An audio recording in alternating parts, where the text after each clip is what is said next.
Connecting with my friends, love it. Connecting with some sketchy guy that needs remote access to my computer, really? We hear you. That's why AARP created the Fraud Watch Network. If you don't think this is right for me when you think AARP, then you don't know AARP.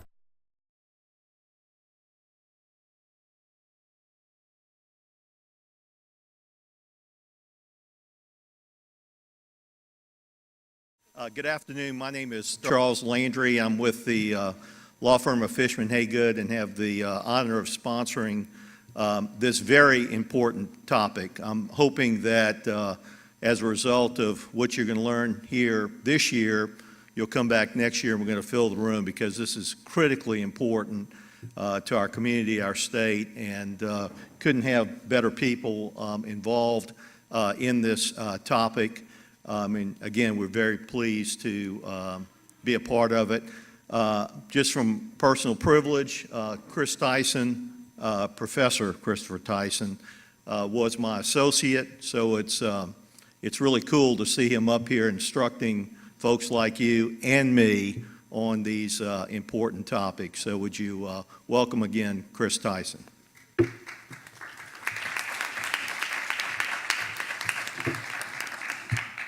Thank you, Charles, and also thank you to Boo Thomas and CPEX, and also Fishman Haygood for sponsoring this discussion about the implications of social stratification. And so I think what we're going to do is I'm going to speak just for a little bit to give you some background and hopefully offer some framing thoughts for a discussion that the panelists, and I'll join them, are going to have about this topic for the remainder of our time.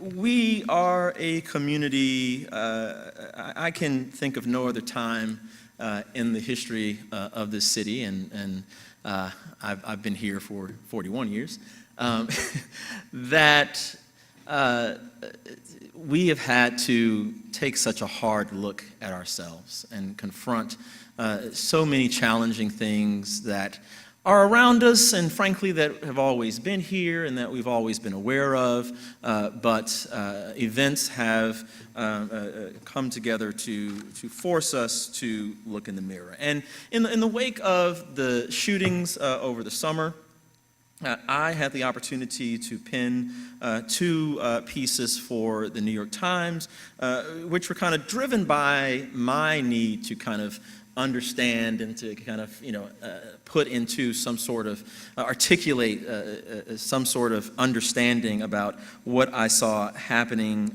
in my city. And the conversations that I've been privy to, and certainly the conversations that have been occurring all over this community in the aftermath of those events, I think continue to illustrate our collective desire to move beyond this in ways that certainly are productive and that certainly heal.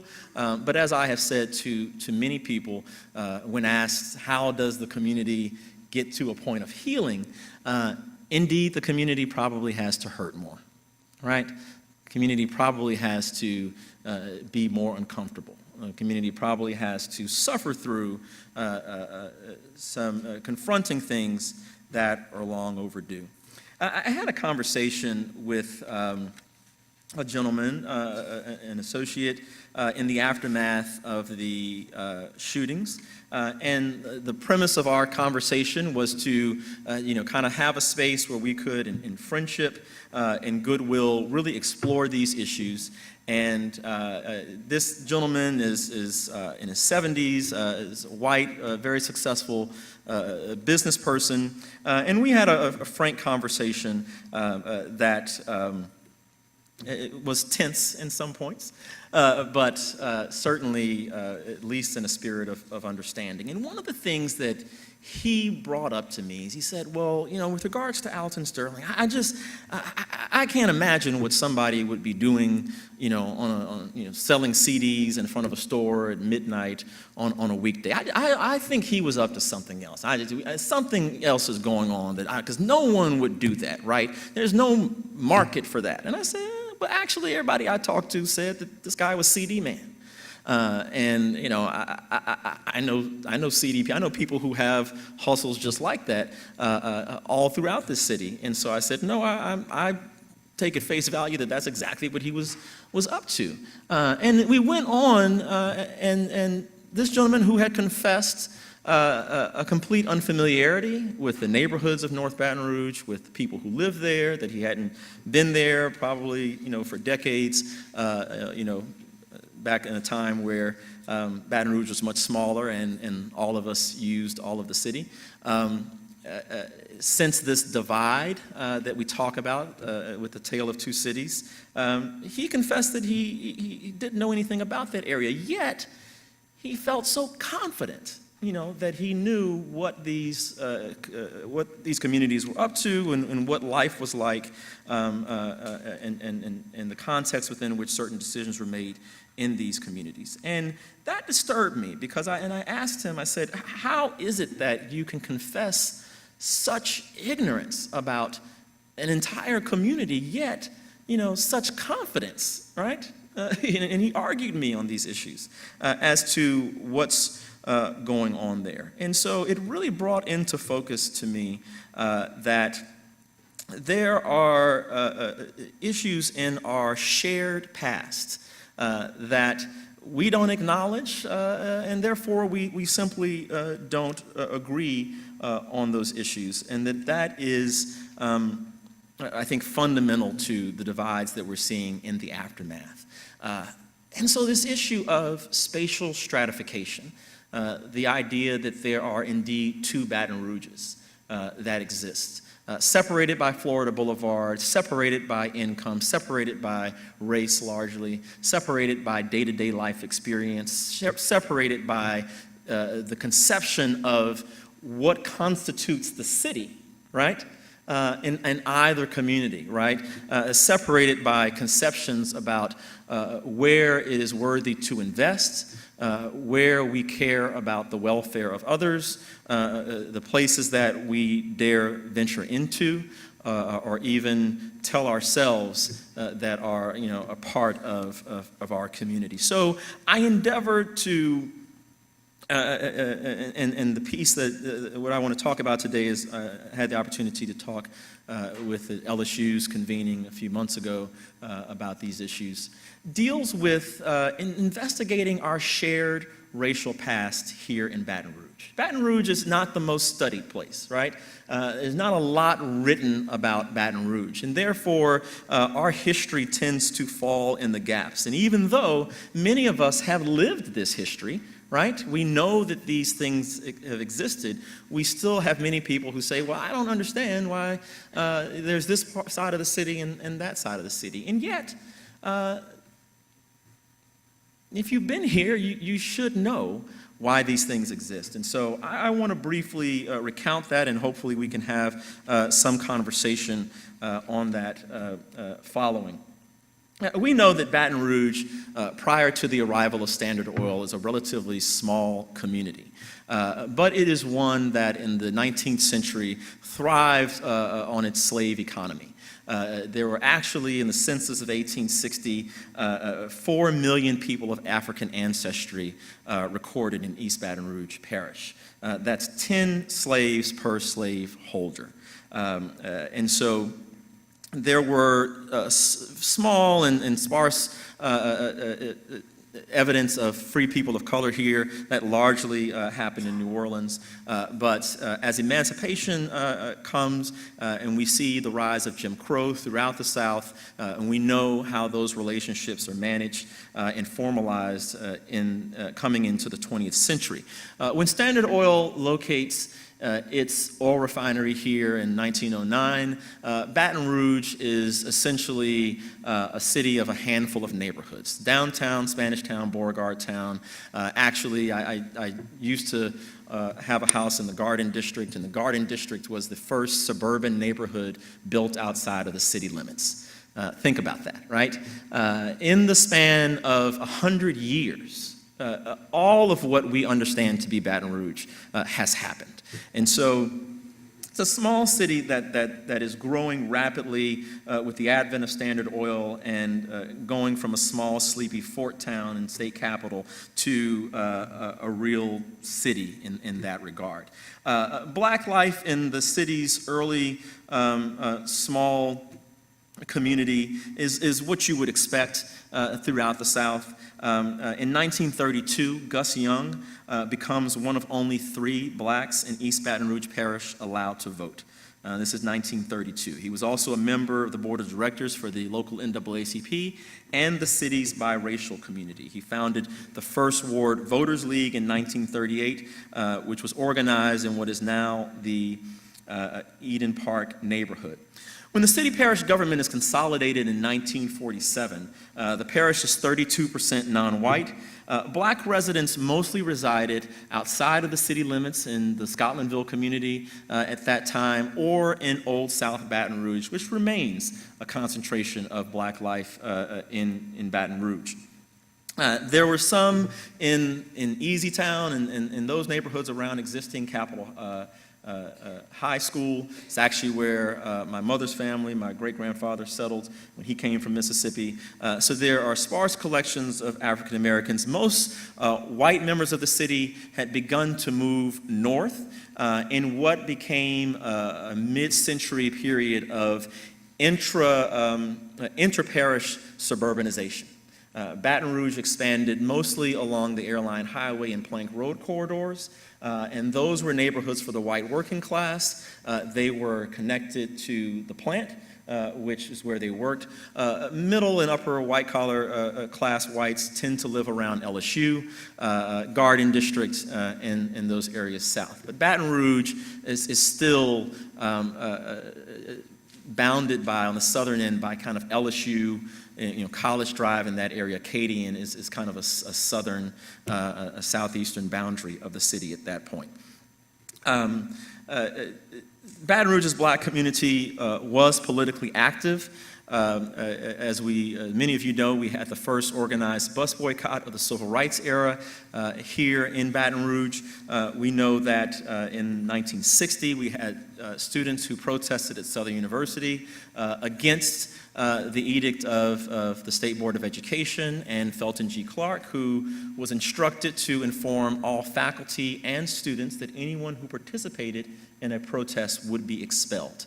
And when Southern University students did that, he followed with the expulsion, and those students were ultimately allowed to continue their education elsewhere. But that is the contours of a protest movement. We had protests with Brooks Park and City Park Pool in the late 40s. Actually, in the early 60s, when a move was made to integrate that pool, the city decided instead to drain it and fill it in rather than integrate it. And so this is very much a part of our history. As the city is expanding, it is doing so like many communities are doing in the middle part of the 20th century. In 1933, under Roosevelt's New Deal, the Homeowners Loan Corporation was created. That corporation subsidized the risk of bank lending to home buyers, but it did so in an aggressively race-conscious manner. Redlining was the practice that essentially drew red lines around certain neighborhoods and marked them as areas too risky to invest in. Now, we are using government funds to underwrite the mortgage market. This is what facilitates the expansion of housing and the virtual creation of the American middle class. And so at this time, redlining has effectively removed African Americans from participating in many of that. The 1938 Manual for the Federal Housing Administration encouraged officials to avoid mixing inharmonious racial or nationality groups in the occupancy of properties except by the race for which they are intended. We hear about this history mostly through racial covenants, right? We know that there were deed restrictions that really existed into the late 1960s. They were ruled unconstitutional in 1948 in the Supreme Court case of Shelley v. Kramer. And we typically understand these kind of exclusionary laws through the framework of deed restrictions. But it is important to understand the impacts of lending. The guidelines for redlining with regards to underwriting government-backed mortgage loans not only extended to the kind of conventional lenders, but also to the Veterans Administration. Banks often approve loans, refuse to approve loans for black soldiers returning, attempting to use the GI Bill. The Veterans Administration refused to underwrite loans that would bring incompatible racial groups into newly created white areas. As a result, between 1934 and 1962, 98% of the loans that the FHA insured went to white borrowers. 98%. So what this does is not only remove African Americans from the formal home lending market, it also marks African American neighborhoods as sites of disinvestment, right? That there is a red line, because this not only penalized African Americans as whites, you could not sell to African Americans through most of the deed restrictions. And so you have a system through deed restrictions and the formal requirements of federal policy that is driving housing development and creation, and in doing so in an aggressively race-conscious manner. Mid-century black unemployment in Baton Rouge is about 30%.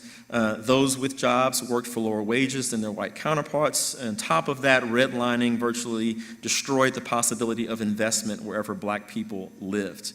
As the city entered the 1960s, protest movements continued, but expansion continued as well. By the mid-1960s, Baton Rouge was tracking the development of Interstate 10 through the city. As was the case with federal highway projects throughout the country, the city's interstate cut a path almost entirely through the city's black neighborhoods. More than 400 houses were torn down to make way for the elevated portion of the highway. Black communities in Old South Baton Rouge, Easy Town, and Valley Park were literally cut in half. You can still ride through Valley Park and see where the streets effectively cut off. There's a story in the 1964 State Times article that reports Negro children crossing at-grade portions of the expressway to get to school because their traditional routes were no longer available. And so as we are expanding the city, every device of federal policy and how that is implemented on the ground is being done so in a race-conscious manner. We know that 1954 brings us the Brown decision. It wasn't long after, in '56, that black parents sued, and that began a 47-year desegregation case, which tracked the spatial expansion of the city almost to a T, and is probably one of the biggest drivers of the separation and the stark stratification that we see in the city today.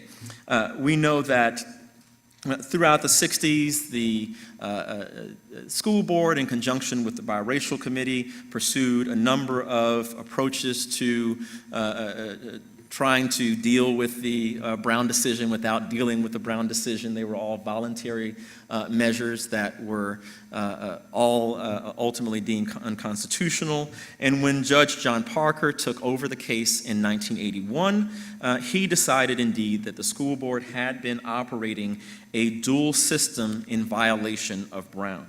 He ordered immediate desegregation and forced busing in a plan that closed 15 schools, and implemented the busing to achieve the racial balances. In the first year of court-ordered busing alone, the system lost 7,000 white students in the first year alone.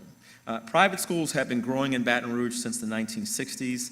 The decision accelerated them. It also accelerated movement out of neighborhoods that were not only impacted by this decision, but also in the 70s, as Many of you will remember we have an oil boom, and we also have affirmative action policies and a movement of African Americans into the middle class, now able to afford homes in neighborhoods like Glen Oaks and others that had traditionally been white. Indeed, when my parents moved to Glen Oaks in 1975, we had white neighbors, and many white families lived around us up until we left in 1984. And so we know that in this century, we had the breakoff of the Zachary School District. Baker Central ultimately was able to incorporate and get its own school district. By 2007, the East Baton Rouge Parish school system was 11% white. It had gone in less than 30 years to being majority white. How do we, majority black, how do we make North Baton Rouge, right? Place and how we think about space accrues to the language we use to describe places and to mark areas as sites of investment or sites of disinvestment. And we know that mid-century, the eastern edge of the city is pretty much Airline Highway. The Broadmoor neighborhood is the first neighborhood in the 50s to be developed east of that boundary. And so it's really in the second half of the city, the second half of the century, that the city is still suburbanizing, the parish is suburbanizing and spreading itself out. Many would argue that the school battles and other issues with integration are driving people around the parish and then ultimately out of the parish, as we have seen in the last decade. And so the terms that we use, to describe what is North Baton Rouge, South Baton Rouge, what is Mid-City, have fluctuated over my lifetime, right? Not a long period, 40 years. We go from Plank Road being a thriving commercial corridor where across races people patronize and live, and now to a place where many people, if you've moved to Baton Rouge in the last 10, 15 years, probably couldn't find your way home from the corner of Hollywood and Plank Road. How does that happen over such a short period of time? And what about our racial history, this shared history, right? And I'm very particular with the use of shared because we say this is Black history, but we all share in this history. We all have a connection to it, and it implicates all of us. And so with the desegregation case ending in 2003, 47 years later, a dramatically different Baton Rouge, not only expanded because of development and population expansion and the expansion of business and commerce, but also very different in how it sees itself and in the areas that it counts as sites for potential development, and those areas marked as places to avoid and to even hold in contempt. Much of this, right, much of this is about how we think about poor Black communities and persistent Black poverty. The dominant narrative is one of agency, right?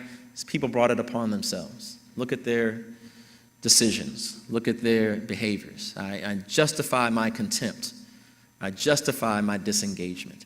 I justify my punitive and retributive response through policy, through these judgments. And yet, there is no consideration given to the enormous weight of federal, state, local policy, of social custom, of practice, and the intergenerational and cumulative nature of all of that on life chances, on neighborhood dynamics, on property values, which are really social values, right?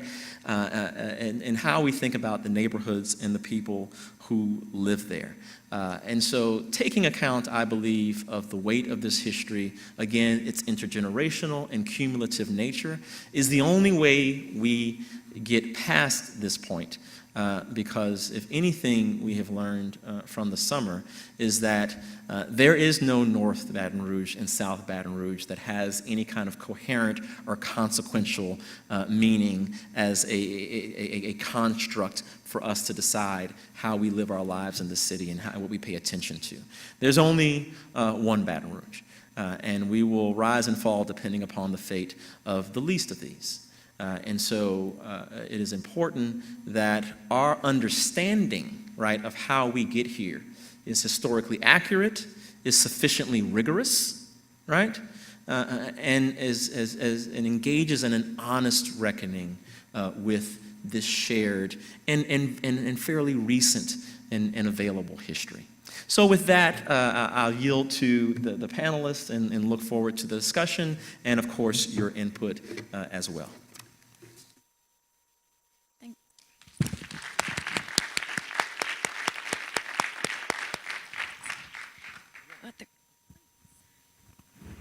Thank you. Oh, it's working good. Good afternoon. Thank you, Chris, for that historical perspective on our community. As you stated very eloquently, we have been through a lot this year in 2016, and I want to thank CPEX for giving us an opportunity to have a conversation about equity, diversity, and how our community can truly move beyond the things that have happened this year. And so I would love to introduce our panel today so that we can further discuss this issue. And so we have with us Reverend Patty Snyder, who's the senior pastor of University Presbyterian Church. And so welcome, glad to have you here, as well as Pastor Raymond Jetson with Star Hill Church, as well as the president and CEO of Metamorphosis. And of course, you've already heard from our lead speaker, Christopher Tyson, who is the Newman Trowbridge Distinguished Associate Professor of Law at the LSU Law Center. And I am Ashley Shelton, and I run a statewide nonprofit called Power for Change. And so let's just dive in. I think that Chris gave us a lot to think about, a lot to take in about how do we get here. And and I guess I'll get us started because one of the things that always struck me, we brought in Harvard professor Robert Putnam it's been almost 20 years now, and he did this book called Bowling Alone, but he further came back to our community and did a study. And in that study, he looked at all of these indicators about our community and what did it mean about our community's closeness, our community's ability to work together to solve problems. And two, we passed all the tests. We did well in all of the indicators except for two. And one of those was there was no trust along racial lines, and that was broadly across our community. The second was slow to protest and a sense of apathy in our community to address the issues that are long-standing. And so as we kind of watched the events unfold over the summer and certainly the flood that has followed, I just kind of thought about that as being really poignant 20 years later, that those issues still seem to be,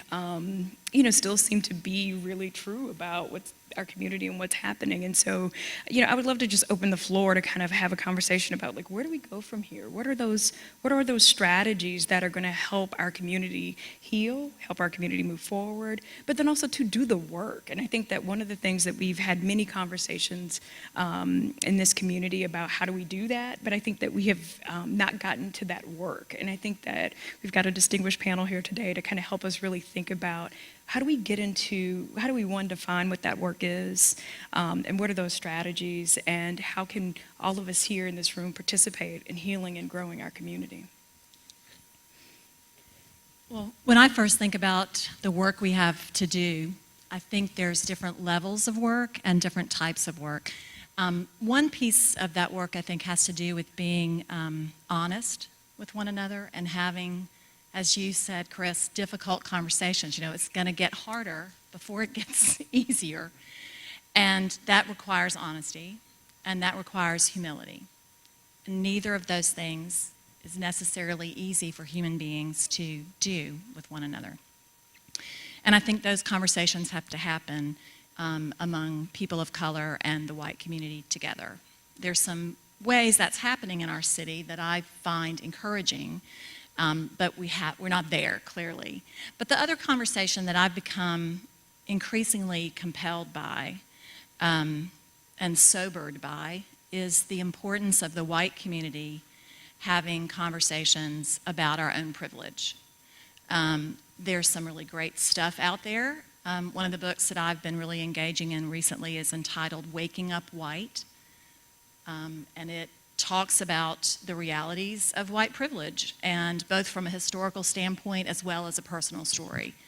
And I think those conversations have to happen within the white community, because there's a lot of work that the white community has to do, and we need to quit asking people of color to teach us how to do that. I heard a speaker, Anthea Butler, recently, who's a professor at the University of Pennsylvania, and she was pretty darn clear that she was really tired of doing the white community's work for us. And I was convicted and compelled by that comment. Thank you so very much, and thank you, Chris, for setting a very serious context for the conversation. There was much that you said, but there was one piece of it near the end that you emphasized again that I think is really critical to moving forward, and it is this notion of a shared history. Because I think that sometimes we recount the things that led up to where we are with a bright yellow line between them. And there is not this recognition of the importance of the policies and the things that actually happened that led to many of the things. It is as if our community woke up one day and said, oh my God, look at what we have here, without being willing to recognize that there is an intersection that is about agency in some instances, but also the thwarting of that agency through policy and through intentional decision making.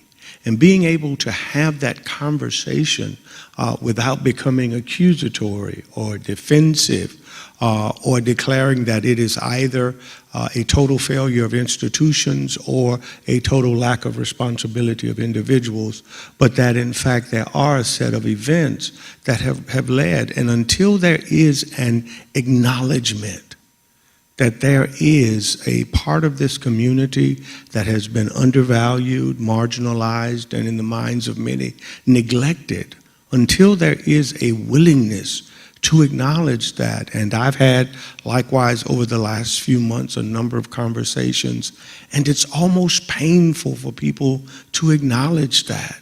It's almost as if acknowledging that in some way devalues them personally in the conversation. I have been quite frequent in making the comment that one of the words that has been most used over the last few months in our community is healing. How do we heal and move forward? And my standard refrain is that healing necessitates the acknowledgement of a wound. And that unless and until there is this basic and fundamental acknowledgement, and what I find too often is that people are quick to dismiss. That's not worthy of conversation. We need to start where we are now. Well, we didn't get to where we are now by ourselves. And so there has to be this collective conversation that I think it's really, really important for us to be able to really recognize and understand the strategies that are necessary to move beyond and to change some of the things that we see in our community. Yeah, I mean, I think one thing to remember in this is that Baton Rouge, as a community, we engage in this kind of work. We'll be doing nothing groundbreaking, excuse me, I can't speak, groundbreaking, right? There's nothing precedential about this type of a project, that other communities are far ahead of us in trying to figure this out. Other communities are wrestling with it, and indeed are kind of coming to this realization, if we can do that, is once again being late to the game, right? And so we are a place, and since I've been back in the last 10 years, I'm encouraged by the extent to which we as a community want to be cutting edge, right? We want to be an attractive place for people to come and invest and spend time and want to live and open businesses and whatnot. Thinking we can do so, right, with this albatross hanging around us is comical, right? There is a low ceiling to our potential until we have the courage to really engage the messiness and the protracted work that this discussion implicates. Well, I just think that there has to be an intentionality to our efforts. And I think that I am encouraged, as I oft am, by the leadership of CPEX and its board in creating venues for conversations like this. But I think that as we leave moments like this, how do we begin to take those practical steps? How do we identify those valuable institutions and assets that exist in North Baton Rouge, which is this wonderful collection of neighborhoods that have seemed to have had their boundaries and their histories erased and lumped into this big Ziploc bag that we call North Baton Rouge? How do we begin to be intentional about learning the boundaries and how people understand their space and their neighborhoods and understand the intrinsic values, institutions, and assets that are in place that we can build upon? One of the statements that has driven the work of Metromorphosis is that the resources that are necessary to transform inner city communities cannot be imported alone. That there has to be this recognition of the assets and strengths that are currently in place, and they must first be nurtured and built upon, and then they can then be joined with other external resources. I was really interested to hear in one of the previous sessions here a conversation about diversified types of economic activity happening all at the same time, and it made me think about your comment about the person who was saying, well, how could somebody who is selling CDs be doing anything really good? And the idea was that, yeah, you have people selling CDs, you have small carts businesses, you have small business development right down the street from Exxon or Coca-Cola or whatever, and you celebrate that particular cultural reality of, yeah, there are people who sell CDs at midnight. You know, that's legit. And it's legit, but it's also not the goal, right? Right. There are No. people outside of formal labor markets. Right. And maybe that's because someone made a poor choice. But those of you who know me, I grew up and went to school with people who made poor choices, and their lives weren't relegated to street work, right? And so how, the safety nets that exist, particularly in poor black neighborhoods, where we have more than a generation of a policy approach that has been completely about criminalization. Completely about criminalization. Low-level offenders in most cases, and we're at a point of fiscal instability to where we're willing to address it. But that too, right, has a particular policy lineage and a particular ideology about how you deal with persistently poor black communities and poor black neighborhoods. And so far, right, the criminal justice system has been the predominant policy apparatus through which we choose to deal with phenomena occurring in those communities. And now we can't pay for it anymore. And the arrest rates for the same crimes in those neighborhoods compared to the ones in different zip codes are staggering. The difference is staggering. And I think, this comes back to the point that I think Chris made about the fact that we keep trying to solve the problem without addressing how large it is and how real it is for our community. And so when I think about issues like St. George and, our community literally choosing or trying to choose to divide itself, or I think about, the shootings, I think to me it just goes back to this point that we cannot continue to ignore this because it is continuously pulling at the fiber of what most of us hold true about our community. I tell people all the time, they're like, why do you stay in Baton Rouge? And I always say, because everything that I love is in this place, and that is absolutely true. My family, my parents, my kids, and I want my kids to actually want to stay here when it's all said and done.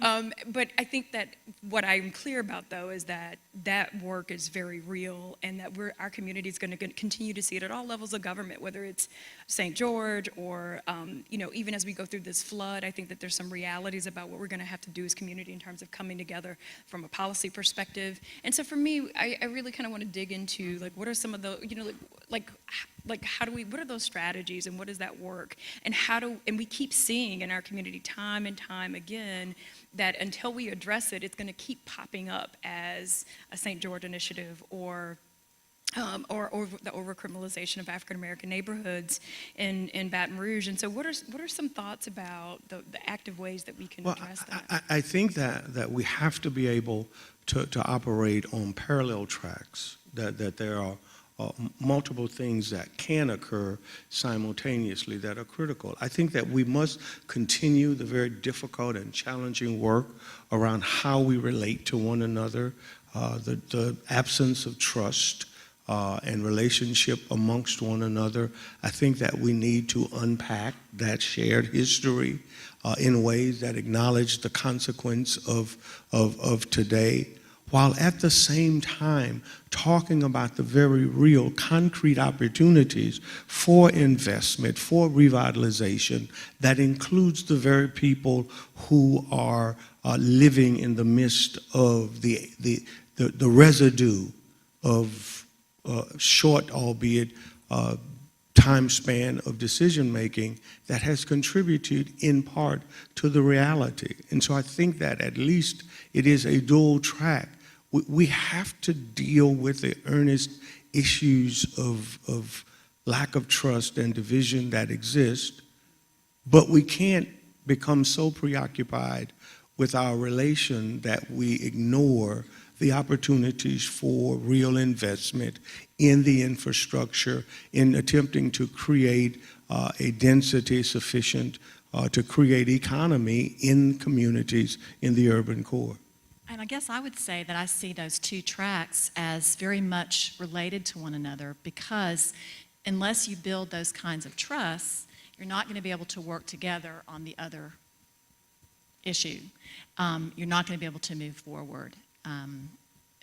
Many of you know that I've been involved with Together Baton Rouge since I've been here, and I think that's been one of the primary gifts of that organization, has been building some trust among varied communities in the city, but then taking action based on those relationships and coming up with significant solutions to problems, or at least movements towards solutions to problems. I think I see Together Baton Rouge as being one group that does work on those two tracks at the same time.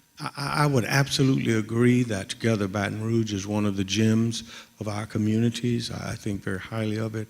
I would ever so respectfully disagree. Push away. I don't think we have the luxury of working through all of our relational stuff and then coming back to tangible investment in inner city communities. I think that we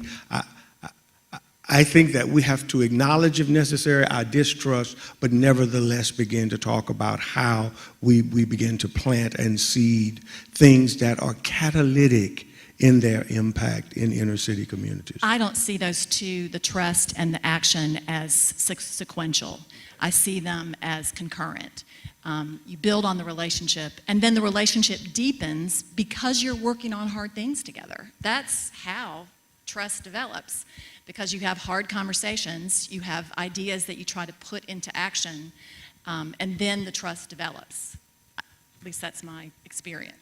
Yeah, I mean, I think what we all acknowledge is that there has to be some sort of structural approach to these issues, right? And we certainly should get along, and interpersonal relationships are vitally important. But this ultimately comes down to resources, policy priorities. Where are we going to invest? What do we think is the lever or the set of levers that we need to pull to realize our potential as a community? So far, right, we have not prioritized half of the city. Is that sustainable, right? Is that a best practice? It's probably not. Again, nothing groundbreaking about that revelation, but if we know we're sitting in the midst, right, of a specific and deliberate effort to revitalize a particular part of town through public-private partnerships, through the pursuit of specific policies, through leveraging all types of federal and state and local investment in dollars. And that is the only way that we have the downtown we have today. We did not wake up when I'm talking to people who had a direct hand in orchestrating all of that. So we know the type of coming together that turned this area of town around. And so if we are willing to invest that kind of energy and those kind of resources, right, to ensuring that we have a more equitable distribution of opportunity, a more equitable racial distribution of communities in the city, if we don't prioritize that as something essential for the city's future, it's going to take that level of attention and focus, I believe. And we know how to do it. I think it is recognizing the strengths, the assets, the jewels that we have here. I think it is recognizing the potential that is inherent in an entity such as CPEX.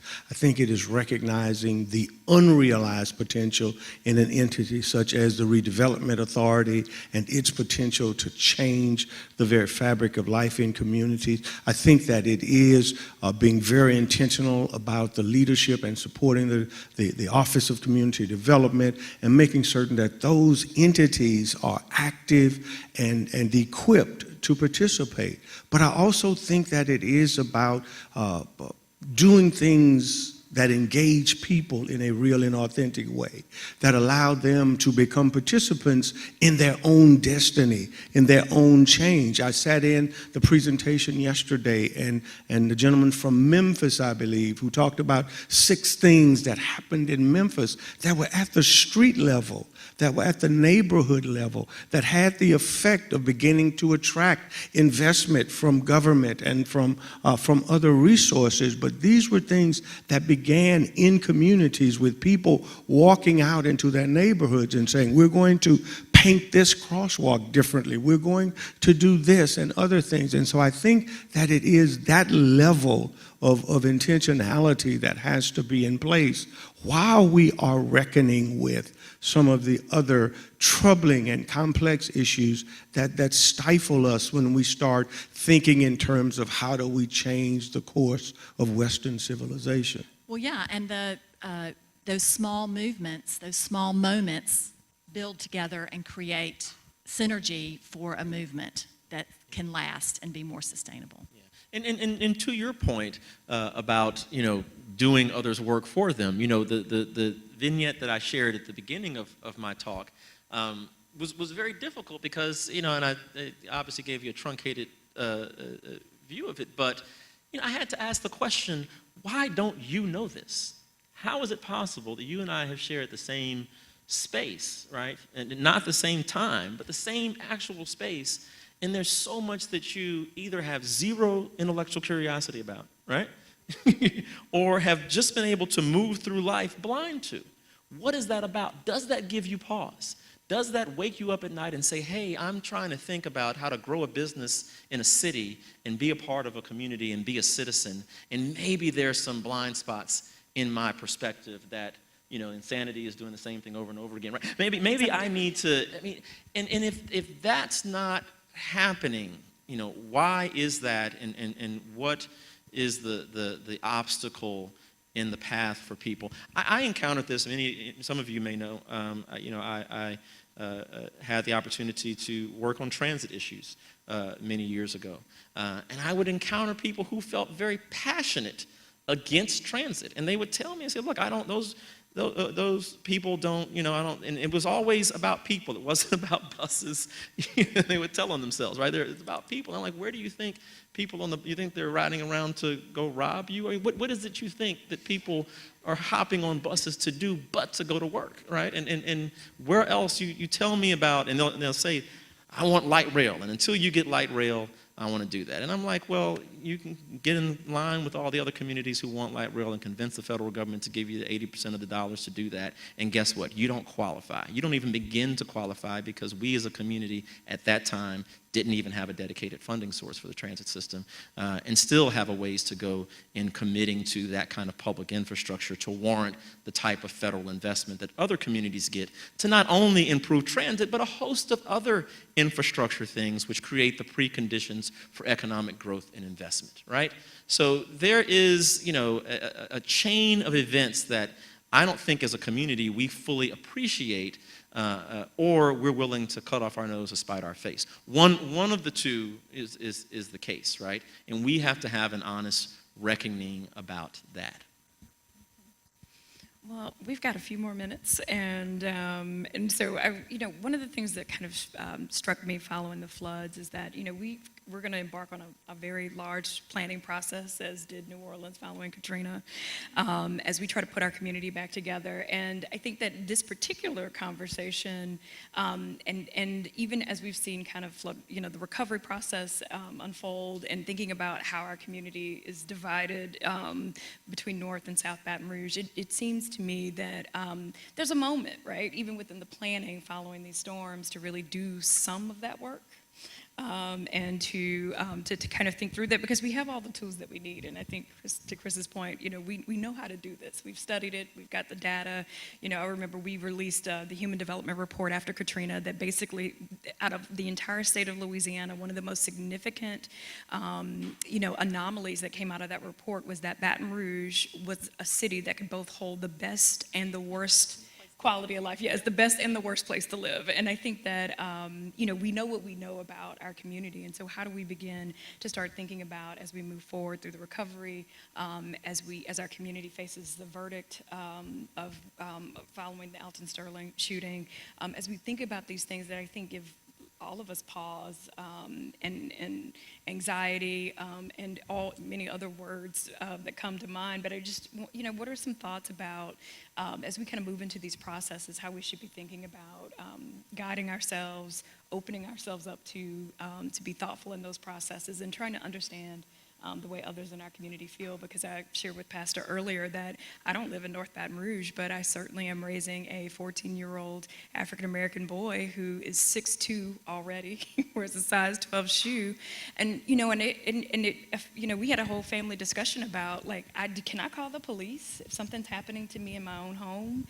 Do I have to literally give a description of the people in my home so that I can feel that they won't be hurt in the process of trying to keep my own family safe? And so, there are lots of things that I don't think we recognize in our community, that it affects all of us. It's not just North Baton Rouge or South Baton Rouge, but that it affects us in many different ways. And so just some thoughts on, as we move forward as a community, what are the things that we should certainly be thinking about and opening ourselves up to as we think about the verdict, the planning, all of these things? I had a moment last week where I was sitting in a meeting of the Disaster Recovery Task Force, and we were talking about the plans, the housing restoration plans within the utilization of CDBG funds. And I thought of a conversation we'd shared in that I just thought that I was getting over my post-traumatic stress syndrome from Katrina and the Family Recovery Corps and those years and the experiences. And I went into this process so very hopeful that the people of this community would not have to learn the same lessons that we learned once in the aftermath of Katrina. And I left that meeting terribly concerned that there did not or does not appear to be a bringing forward of some very critical lessons. And one of them, which ties into this, is that our state will likely be the recipient of a significant number of community development block grant resources that come with all kind of provisions in them on the employment, the economic opportunities that allow people to participate in their own recovery, not just in their own home, but in their own community.